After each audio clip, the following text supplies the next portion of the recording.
तो चलिए देखिए अगला रूल। कुछ इंट्रांजिटिव वर्ब ऐसी होती हैं जिनके साथ प्रीपोजिशन ऑलरेडी लगा हुआ होता है। क्या होता है? प्रीपोजिशन ऑलरेडी लगा हुआ होता है। तो हमें देखिए करना क्या है, ऐसी स्थिति पर हमें करना क्या है कि जब वर्ब्स के साथ क्या है, जब इंट्रांजिटिव वर्ब के साथ क्या दिया हो, ऑलरेडी प्रीपोजिशन दिया हो। तो जब प्रीपोजिशन दिया हो तो जिस वर्ब के साथ में वो प्रीपोजिशन लिखा है, जैसे ये लिखा हुआ एट, तो इस वर्ब के साथ ही उस प्रीपोजिशन को हम लिखा रहने देते हैं। ठीक है, देखिए आइए बनाकर देखते हैं। जैसे हमारा ये वाक्य दिया है, this girl loved at me, तो इस सेंटेंस का ऑब्जेक्ट, हमारा काम क्या है, ऑब्जेक्ट को पहले तो सब्जेक्ट की प्लेस पर लिख लें। तो मी को क्या हो जाएगा? आई।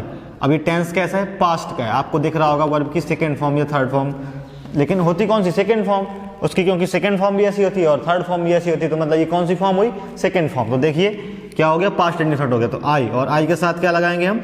I was. अब वर्ब की थर्ड फॉर्म आनी चाहिए, क्या हो जाएगा? लव्ड। अब देखिए लव्ड के साथ में एट लगाए ना, ये इंट्रांजिटिव वर्ब है और उसके साथ क्या लगा हुआ है? एट। तो हमने उसके साथ में ये ऐसे लिख लिया एट, क्या हो जाएगा? I was loved eight.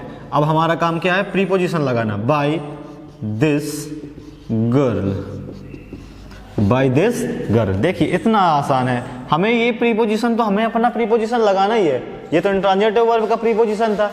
ठीक है, चलिए एक एग्जांपल और आपके सामने लिखा हुआ है, देखिए, he looks after my children. तो इस सेंटेंस का ऑब्जेक्ट क्या है?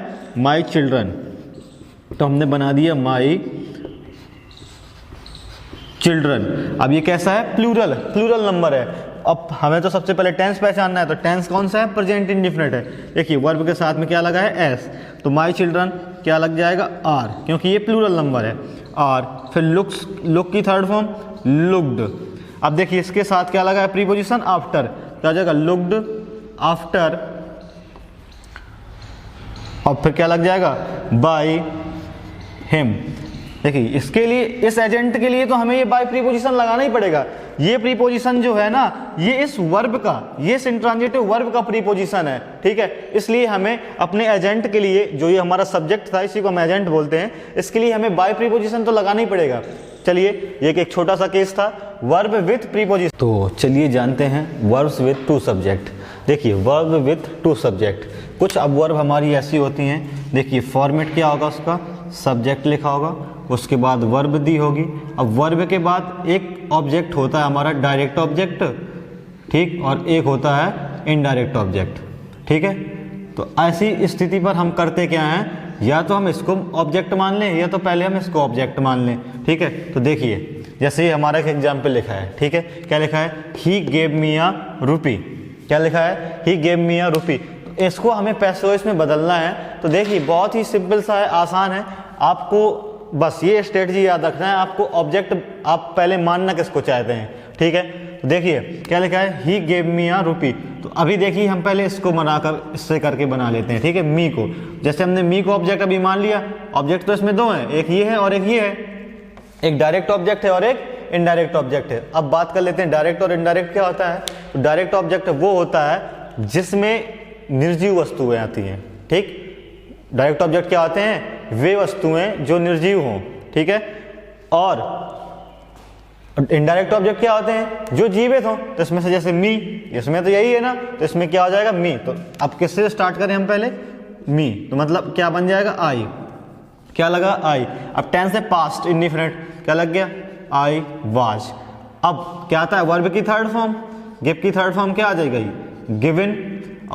अब देखिए जो ऑब्जेक्ट एक हम लास्ट में छोड़ देते हैं, इस ऑब्जेक्ट को, दो ऑब्जेक्ट थे, एक ये था और एक ये था, ऑब्जेक्ट नंबर 1 और ऑब्जेक्ट नंबर 2। हमने ये ऑब्जेक्ट को लेकर सब्जेक्ट बना लिया था। अब ये ऑब्जेक्ट जो बचा, इस ऑब्जेक्ट को हम इस वर्ब के जस्ट तुरंत ही बाद लिख देते हैं। तो क्या हो जाएगा? I was given a rupee, I was given a rupee. अब क्या हो जाएगा? बाय ही का हो जाएगा हिम। चलिए क्लियर हुआ? देखिए इसको ऑब्जेक्ट माना था सबसे पहले तो हमने, तो आई से बना लिया, और जो ऑब्जेक्ट बचा था उसको वर्ब के थर्ड फॉर्म के तुरंत बाद लिख दिया। चलिए इसका एक मेथड और होता है, वो बताते हैं हम। देखिए अब अभी हमने इसको छोड़ा था आरोपी को, अब आरोपी से स्टार्ट करते हैं। देखिए जब इससे बनाते हैं तो क्या होता है? देखिए आरोपी को ऑब्जेक्ट माना, तो ये हमारा बन जाएगा आरोपी, ये भी सिंगुलर है, क्या होगा? हो जाएगा वाज, आरोपी वाज। अब वर्ब की थर्ड फॉर्म क्या आ जाएगी? गिवन, अब गिवन के बाद जो छोड़ा था उसको बाद उससे लिखना है, given me, a rupee was given me by, ही का हो जाता है हिम। ठीक है, अब देखिए कुछ लोग यहाँ पर क्या करते हैं, मी के बाद क्या करते हैं, मी के बाद हमें क्या करना है, देखिए सिंपल सी बात है। कुछ लोग अब सोचते हैं कि यहाँ पर मी के बाद हम लिख सकते हैं टू मी। तो देखिए हमारा ऐसी स्थिति पर क्या होता है कि हमारा ये भी सही है और जब टू मी लग जाए तो ये भी सही है, क्योंकि आपने पढ़ा होगा कि ऑब्जेक्ट के पहले टू का प्रयोग हम कर सकते हैं। ठीक है, तो जैसे क्या लिखा है, a rupee was given me by him, ये भी सही है। जैसा कहते हैं a rupee was given to me by him, और ये भी सही है। तो चलिए इसका एक तरीका हम सिखाते हैं आपको। ठीक है, आप इसका दूसरा मेथड आप अपने आप से करके कमेंट बॉक्स पर लिखिएगा। जैसे लिखा है mister Sharma taught us English. ठीक है, तो जब इसको हम पैसों को इसमें बदलेंगे तो देखिए क्या हो जाएगा, हम अस से बना देते हैं तो अस का क्या हो जाएगा, वी। अब ये पास्ट इंडिफिनिट है तो वी की वजह से क्या लगेगा, वर। अब वर्ब की थर्ड फॉर्म आ जाएगी, क्या हो जाएगा, वी वर टॉट।